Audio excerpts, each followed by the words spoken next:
We Do Biz. 3 minutes Un expert. Un conseil. sur We Do Biz.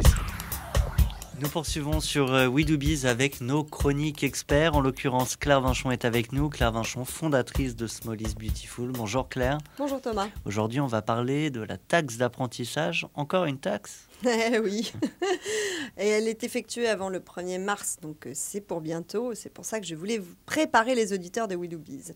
C'est un impôt spécifiquement français. En 2011, c'était 2 milliards d'euros, donc pas une mince somme. Et il me semblait pertinent de réexpliquer à quoi ça sert, parce que les taxes, c'est bien, mais pourquoi ? La moitié de cette taxe va à l'apprentissage, via les centres de formation des apprentis et aux régions qui le réaffectent dans ces centres de leur choix. Donc finalement, former nos futurs salariés, Voilà. On y est sensible, vous Effectivement. et moi.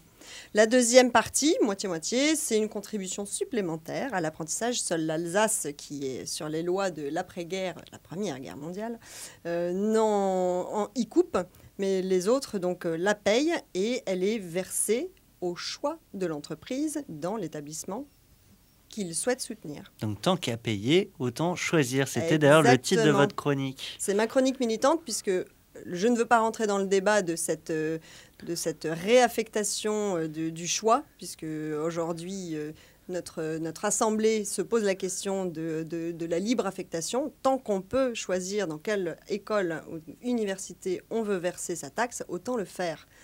Ça représente quand même 10 à 25% du budget des écoles. Donc autant ne pas se priver et manifester son soutien pour une formation ou pour une autre, soit qu'elle soit régionale, soit qu'elle soit sectorielle. C'est un gros argument. Même si vous payez 150 € de taxes, eh ben, dites-vous qu'il y a 3 millions de PME en France. La grande majorité d'entre elles, ce sont des TPE avec moins de 15 salariés. Donc elles payent des tout petits niveaux de taxes. 150 € plus 150 € plus 150 €. Ah, j'étais à 450, mais à mon avis, ça monte beaucoup plus haut. Exactement. Donc comment ? C'est surtout les experts comptables qui font la taxe d'apprentissage et qui choisissent l'affectation. Donc, il suffit simplement d'envoyer un petit mail, là, maintenant, après la chronique, à votre expert comptable en lui disant « Je veux que ma taxe soit affectée à tel endroit ». Si vous n'avez pas d'expert comptable, vous avez déjà calculé le montant de cette taxe via votre déclaration annuelle des données sociales.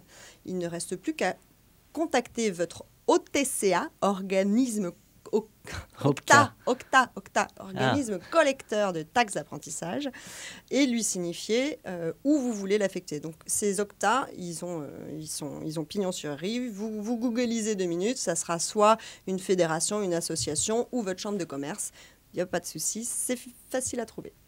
Ah, pardonnez-moi, c'était le temps de conclure. J'étais en train d'envoyer un mail à mon expert comptable. En tout cas, le message est passé. Claire Vinchon, je le rappelle, fondatrice de Small is Beautiful. À la semaine prochaine. Au revoir Thomas.